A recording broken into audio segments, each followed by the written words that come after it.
Hello అండి, బాగున్నారా? ఈరోజు ఇంట్లోనే పచ్చిమిర్చి కోడి పులావ్ ఎలా చేసుకోవాలో చూసేసుకుందాం. ఇప్పుడు ఒక మిక్సీ జార్ తీసుకుని అందులో ఒక అనాస పువ్వు, 4 యాలక్కాయలు, కొంచెం ఒక 4 లవంగ మొగ్గలు, కొద్దిగా దాల్చిన చెక్క, అలాగే 1 టేబుల్ స్పూన్ ధనియాలు, అలాగే 1 టేబుల్ స్పూన్ జీలకర్రను కూడా వేసుకుని దాన్ని పొడి చేసుకుని పక్కన పెట్టేసుకుందాం.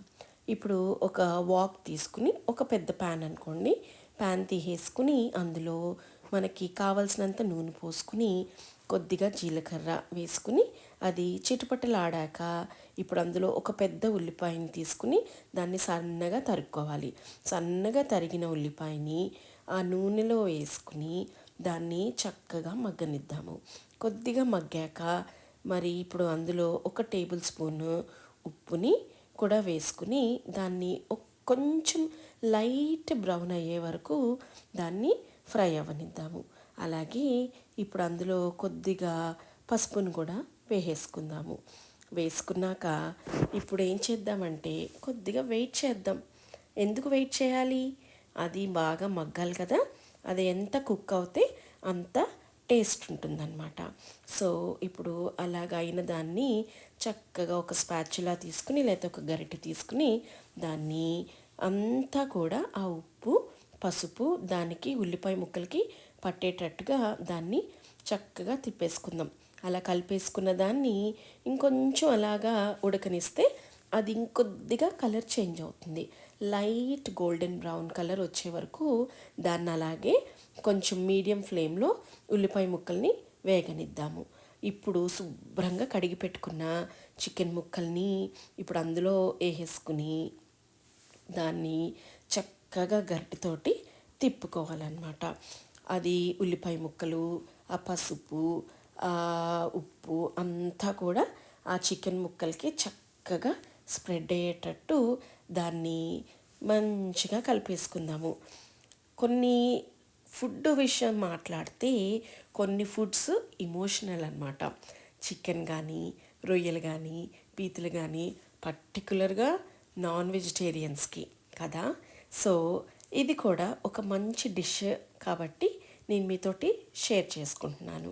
సో ఇప్పుడు అది కొద్దిగా కలర్ చేంజ్ అవ్వాలన్నమాట. కలర్ చేంజ్ అవ్వాలి and at the same time ఈ చికెన్ కూడా కుక్ అవుతూ ఉండాలి. ఈలోగా ఇంకొక స్టెప్ తీసుకుందాం. ఇప్పుడు ఒక జార్ తీసేసుకుందామా. Let's go. ఒక జార్ తీసుకుని ఇప్పుడు అందులో కొద్దిగా పచ్చిమిరపకాయలు, కొద్దిగా కొత్తిమీర, ఒక హ్యాండ్ఫుల్ ఆఫ్ కొత్తిమీర అనుకోండి, ఒక హ్యాండ్ఫుల్ ఆఫ్ పుదీనా, అలాగే కాళ్ళు ఎందుకు పడేయాలి కొత్తిమీరవి, అవి కూడా వేసి పడేద్దాం. ఓకేనా. అలాగే ఒక 1.5 టేబుల్ స్పూన్ అల్లం వెల్లుల్లి ముద్దను కూడా వేసుకుని దాన్ని చక్కగా ఫైన్ పేస్ట్ అయ్యేటట్టు చేసుకుని పక్కన పెట్టుకుందాం. ఇప్పుడు ఆ ఉడికిన చికెన్లో కొద్దిగా మిరియాల పొడిని వేసుకుని మనం ఏదైతే ఇప్పుడు ఈ పేస్ట్ని చేసుకున్నామో అది కూడా వేసేసుకుని దాన్ని మూత పెట్టుకుని చక్కగా 80% వరకు కుక్ చేసుకుందాము. సో మనం ఏదైతే ఫస్ట్ మనము పొడి చేసి పెట్టుకున్నామో ఆ పొడి అంతటిని కూడా ఇందులో వేసేసుకుని ఒక చిన్ని కప్పు మనము పాలు వేసుకోవాలన్నమాట. నార్మల్ పాలు, పచ్చి పాలైనా పర్లేదు, కాచిన పాలైనా పర్లేదు. అలాగేనా.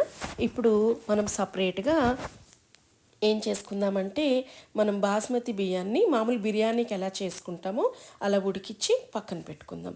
ఇప్పుడు ఒక బాండీలో ఆ చికెన్ బాగా ఉడికిపోయింది కాబట్టి సగం చికెన్ని ప్లేట్లో తీసేసుకుని ఇప్పుడు మనం ఉడికిన రైస్ని ఒక లేయర్గా పరిచేసుకుని ఏదైతే చికెన్ ఉందో లెఫ్ట్ ఓవర్ చికెన్ ఇంకొకటి ఆ పోర్షన్ కూడా స్ప్రెడ్ చేసేసుకుని దానిపైన చక్కగా రైస్ వేసేసుకుని బాగా దిట్టంగా నెయ్యి తగిలిచ్చేద్దాం. అంతేనండి. ఎంతో యమ్మీగా టేస్టీగా ఉన్న పచ్చిమిర్చి కోడి pulao ready. You can eat with chicken curry or సాలెన్. Thank you for watching.